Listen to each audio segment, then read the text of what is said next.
एक तरफ तो ये ओपेनहाइमर है, जिन्हें पहले परमाणु हमले के बाद किसी नायक की तरह सम्मान दिया गया, लेकिन इसी सम्मान के लगभग 10 साल बाद अमेरिका में इस नायक को ही दुश्मन बना दिया गया। साल 1950 के बाद उनके ऊपर एक के बाद एक देश के साथ गद्दारी, अमेरिका से दुश्मनी, रूस की मदद करने और सुरक्षा संबंधी जानकारी देने के आरोप लगे। महीनों तक कार्रवाई हुई, उनकी सारी पावर छीन ली गई, उन्हें सारे पदों से हटा दिया गया और उनके साथ ऐसा व्यवहार किया गया जैसे उन्होंने कभी कुछ किया ही ना हो। लेकिन क्या सच में ओपेनहाइमर ने अमेरिका से गद्दारी की थी? अगर नहीं, तो फिर क्या अमेरिका दूसरे विश्व युद्ध जिताने वाले हीरो को देश का सबसे बड़ा दुश्मन बताने पर तुला था? आखिर साल 1950 के बाद ऐसा क्या हुआ जिसने ओपेनहाइमर की पूरी कहानी ही बदल दी? चलिए जानते हैं आज के इस वीडियो। साथियों, ओपेनहाइमर की इस पूरी कहानी में मैनहट्टन प्रोजेक्ट का बड़ा योगदान रहा। तो इस कहानी को ठीक से समझने के लिए इस प्रोजेक्ट के बारे में जान लेना जरूरी है। अब वैसे तो मैनहट्टन प्रोजेक्ट अमेरिका में हुआ, लेकिन इसकी शुरुआत के पीछे नाजी जर्मनी का बहुत बड़ा हाथ था। वो कैसे? तो बात है दिसंबर 1938 की जर्मनी की। जर्मनी के बर्लिन में स्थित था कैसर विलियम इंस्टीट्यूट फॉर केमिस्ट्री। वहां पर एक खोज होती है जिसमें बताया गया कि नाभिकीय विखंडन की प्रक्रिया से किसी एटम का न्यूक्लियस छोटे छोटे भागों में बंट जाता है। इस प्रक्रिया के दौरान बहुत ज्यादा ऊर्जा निकलती है। साथियों, इस खोज के सामने आने के अगले ही महीने जनवरी 1939 में स्वीडन के स्टॉकहोम में इसे सिद्ध भी कर दिया गया कि हाँ, ये तो संभव है।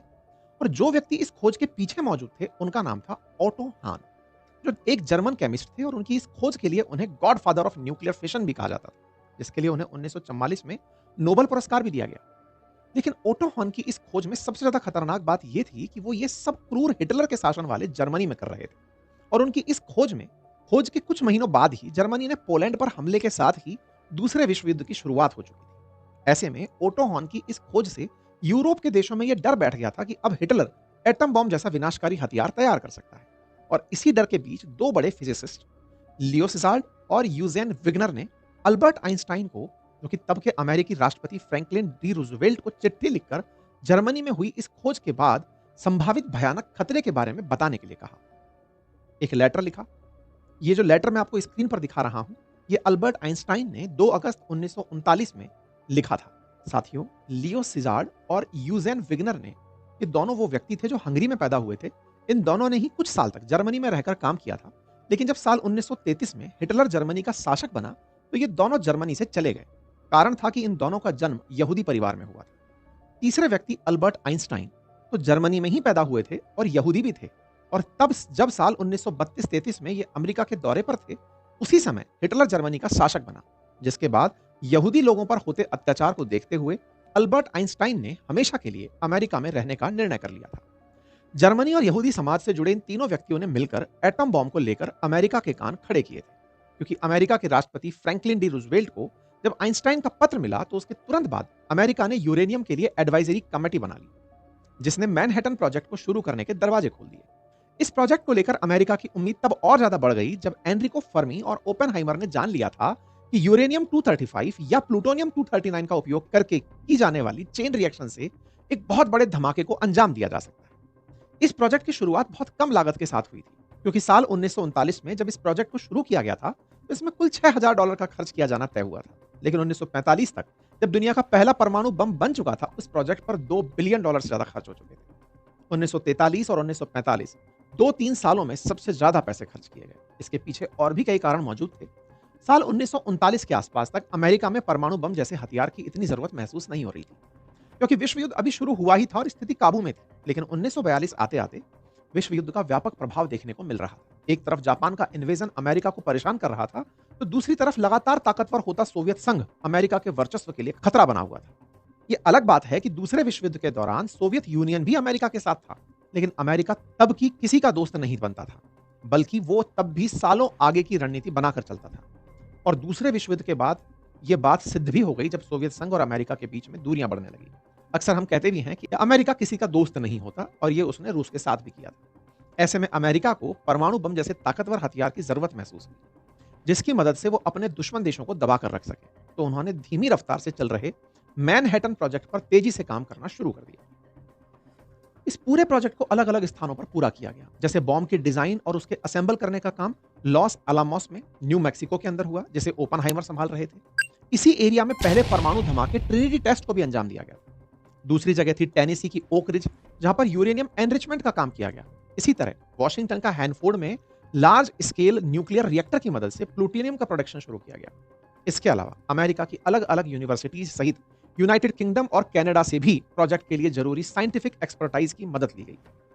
2 अरब डॉलर का खर्च, हजारों लोगों की मेहनत और लगभग 6 साल का समय लगने के बाद 16 जुलाई 1945 सुबह 5:29 पर दुनिया के पहले परमाणु परीक्षण ट्रिनिटी टेस्ट को अंजाम दिया गया। परमाणु बम के इस सफल परीक्षण ने अमेरिका को एक ऐसी शक्ति दी थी जिससे उसे दुनिया का सबसे ताकतवर देश बना दिया।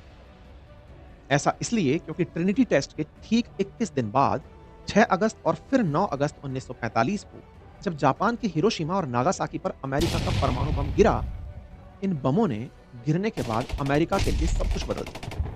जापान ने अपने घुटने टेक दिए, कुछ सालों के लिए सही सोवियत संघ भी अमेरिका के सामने कमजोर पड़ गया। परमाणु बम की सफलता ने ओपनहाइमर को अमेरिका का नायक बना दिया, लेकिन उसके मन में कुछ और ही चल रहा था। हिरोशिमा और नागासाकी में हुई तबाही को देखने के बाद ओपेनहाइमर परमाणु हथियारों के निर्माण के विरोध में आ गए थे। उन्होंने अमेरिका से परमाणु हथियारों के उपयोग पर प्रतिबंध लगाने तक की बात कह दी। ओपेनहाइमर अपने परमाणु बम के आविष्कार से इतने दुखी हो गए थे कि जापान पर हुए हमले के 2 महीने बाद उन्होंने एक मीटिंग में अमेरिकी राष्ट्रपति हेनरी ट्रूमैन के सामने रोते हुए कहा था कि मेरे हाथ खून से रंगे हैं। साथियों, ये सारी बातें दर्शाती हैं कि परमाणु बम से हुई तबाही के बाद वो मानसिक रूप से स्वस्थ नहीं थे, बहुत दुखी महसूस कर रहे थे। इसलिए वो परमाणु हथियारों के विरोध में भी आ गए थे। लेकिन उन्हें क्या पता था, उनका परमाणु बम का जो आविष्कार है और फिर इसका विरोध, दोनों ही चीजें उनकी कल्पना के विपरीत परिणाम लाने वाली थी। ऐसा क्यों कह रहा हूं? ओपेनहाइमर जब बम बना रहे थे तब उन्हें इस बात का अंदाजा नहीं था कि इसका उपयोग कर लिया जाएगा। वो बिल्कुल वैसे ही जैसे आज भारत कहता है कि हमारे पास परमाणु बम है, लेकिन इसकी वजह से शांति रहेगी, इसे उपयोग में नहीं लाया जाएगा। उन्होंने भी यही सोचा कि अमेरिका इसका उपयोग शांति स्थापित करने के लिए करेगा। मतलब इसका उद्देश्य ये नहीं होगा कि इसको गिराकर किसी को मारकर दिखाना पड़े कि देखो साहब परमाणु बम क्या होता है। पहली बात तो यही थी। दूसरी बात, ओपेनहाइमर का मानना था जब अमेरिका ने हिरोशिमा पर बम गिरा ही दिया तो वो नागासाकी पर नहीं गिराएगा। मतलब एक शहर पर अगर नागासाकी पर गिरा दिया तो हिरोशिमा पर नहीं गिराएगा। तो एक तरह से 2 दिन में जो अलग-अलग बम गिरे थे उनमें से वो पहले दिन के लिए प्रिपेयर हो भी गए तो दूसरे के लिए प्रिपेयर नहीं थे। तीसरे के बारे में कहा जाता है कि उन्हें इस बात का तो कतई अंदाजा नहीं था कि उनके बम बनाते ही सोवियत संघ इस बम को बनाने की होड़ में जुट जाएगा।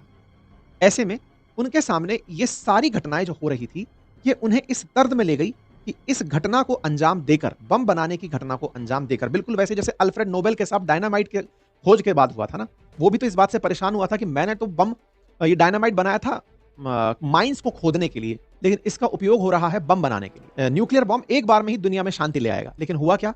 न्यूक्लियर बम का उपयोग हो चुका था, लाखों लोगों की जान जा चुकी थी। इस बात से वो मन ही मन बहुत व्यथित रहने लगे। ओपेनहाइमर निराश रहने लगे, दुनिया में शांति बनाने की बातें करने लगे, दुनिया में हथियारों की होड़ ना हो इसके लिए वो लोगों को समझाने लगे। ओपेनहाइमर परमाणु बम के उपयोग और निर्माण के विरोध में आ गए। उनके विरोध के चलते अमेरिका का प्रशासन कुछ खास प्रतिक्रिया नहीं दे रहा था। उन्होंने ओपेनहाइमर का सम्मान और दूसरे कामों की जिम्मेदारी दे दी। 1946 में ओपेनहाइमर मेडल ऑफ मेरिट दे दिया। 1947 में उन्हें यूएस एटॉमिक एनर्जी कमीशन का जनरल एडवाइजरी कमेटी का चेयरमैन बना दिया। लेकिन ओपेनहाइमर परमाणु हथियारों के निर्माण और उनके उपयोग का विरोध करते रहे। लेकिन इसी बीच में एक और खबर पड़ती है और वो ये कि जो सोवियत संघ जो अमेरिका से हथियार बनाने की होड़ कर रहा था कि वो भी परमाणु बम बनाएगा, उसने 29 अगस्त 1949 में कजाकिस्तान की टेस्ट साइट सेमा पाल्टिस्क नामक स्थान पर अपने पहले परमाणु बम का परीक्षण कर लिया। अमेरिका की इससे बेचैनी बढ़ गई, हथियारों की होड़ और बढ़ने लगी कि परमाणु बम का तोड़ तो सोवियत संघ भी बना लिया। पूंजीवादी अमेरिका साम्यवादी सोवियत संघ से डरने लगा। फिर धीरे धीरे अमेरिका को लगने लगा कि उसके हथियार की जो मोनोपोली थी वो खत्म हो रही है, एक अधिकार था वो खत्म हो रहा है, तो अब इससे भी ज्यादा विनाशकारी हथियार बनाया जाए। परमाणु बम से ज्यादा लगभग 1000 गुना ज्यादा खतरनाक था हाइड्रोजन बम, और इसके लिए लुइस स्ट्रॉस नाम के व्यक्ति, जो कि उस समय यूएस एटॉमिक एनर्जी कमीशन के 5 कमिश्नर्स में से एक थे, उन्होंने हाइड्रोजन बम की परिकल्पना दे दी। लुइस स्ट्रॉस ने कहा कि वो हाइड्रोजन बम बनाना चाहते हैं जो कि जापान में गिरे परमाणु बम से लगभग 1000 गुना ज्यादा हानिकारक होगा। ओपेनहाइमर इसके विरोध में खड़े हो गए और उन्होंने कहा कि नहीं, परमाणु बम से ही इतनी दिक्कतें हो चुकी हैं, हाइड्रोजन बम दुनिया को तबाह कर देगा। लेकिन लुइस स्ट्रॉस ने उस समय के अमेरिकी राष्ट्रपति हैरी ट्रूमैन को अपने पक्ष में कर लिया। ट्रूमैन ने 31 जनवरी 1950 को सार्वजनिक रूप से हाइड्रोजन बम विकसित करने की घोषणा कर दी। इस घोषणा के लगभग 3 साल बाद ही अमेरिका ने 1952 में पैसिफिक ओशन के अंदर हाइड्रोजन बम का परीक्षण कर लिया। ये इतना खतरनाक था कि इससे निकली हुई ऊर्जा से पूरा एक द्वीप वाष्प में बदल गया।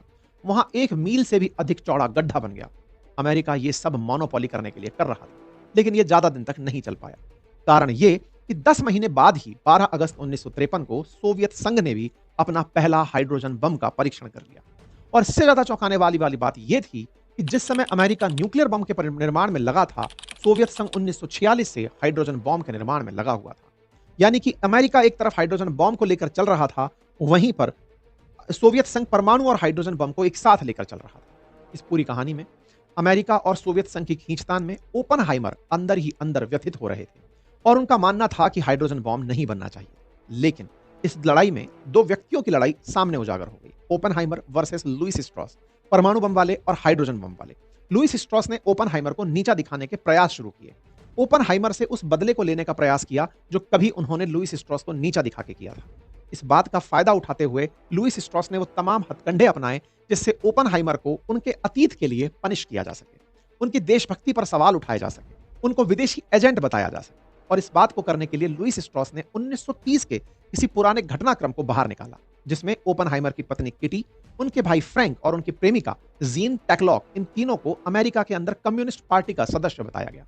अमेरिका में भी बहुत से ऐसे लोग थे जो साम्यवाद के समर्थक थे। कहा जाता है कि ओपनहाइमर डायरेक्टली साम्यवादी पार्टियों से नहीं जुड़े थे, लेकिन कहीं ना कहीं वो लेबर्स के पक्ष में हुआ करते थे। ऐसा करके उनके मन में, या फिर मतलब एक तरह से ये प्रेजेंट किया गया लोगों के सामने कि ओपनहाइमर साम्यवादी विचारधारा से, जो कि सोवियत संघ की है, उससे इंक्लाइंड हैं।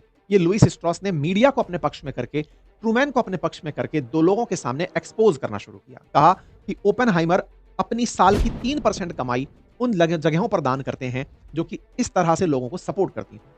उन्होंने कई यूनियन के आंदोलनों में और रैलियों में भी पार्टिसिपेट किया है। ऐसे तथ्य सामने निकालकर दिखाए जाने शुरू हुए। 1947 से 42 के बीच में एक ऐसे डिस्कशन ग्रुप के भी मेंबर ओपनहाइमर रहे जो कम्युनिस्ट पार्टी से नाता रखने वाले लोगों के सदस्यों के रूप में बनी थी। ओपनहाइमर हालांकि कभी भी कम्युनिस्ट पार्टी के मेंबर नहीं रहे थे, लेकिन 30 से 50 के बीच में, 1930 से 1950 के बीच में लगभग 20 साल में सामाजिक और राजनीतिक गतिविधियों में ओपनहाइमर की परेशानियां बढ़ा दी थी। ऊपर से लुईस स्ट्रॉस उनके पीछे पड़े थे, जिनके आरोप लगाने आसान थे, लेकिन उनका निजात उपलब्ध नहीं था।